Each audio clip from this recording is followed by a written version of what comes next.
వారితో ఎవరు కూడా ప్రయాణం చేయలేదు, ఉన్నారా? లేరు. అందువలన అనుమాన మృతిగా మనమందరం అంగీకరిస్తున్నామా లేదా? అనుమాన మృతి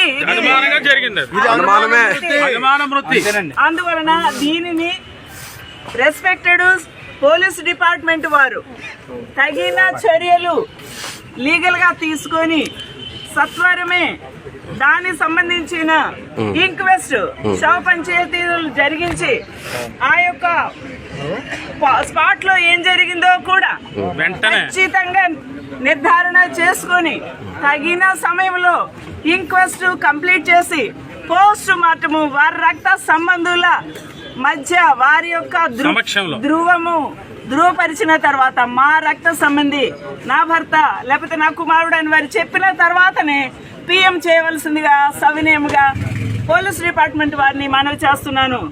అప్పటి వరకు మీరందరూ ఒకటే మనసుతో ఒకటే వాయిస్ తో మీరు ఏదైనా అప్పీల్ చేయాలంటే అధికారులకు అప్పీల్ చేయండి. రోడ్డు మీద మీరు నిలబడి ఇలాగా మీ సాలిడారిటీ చూపించాలంటే వారికి సాలిడారిటీ చూపించండి. ఇది నా అప్పీల్. Okay, just తెలియచేసుకోండి. తప్పేం లేదు. చెప్పండి. అది కావాలని చేసింది సార్. అది మనకు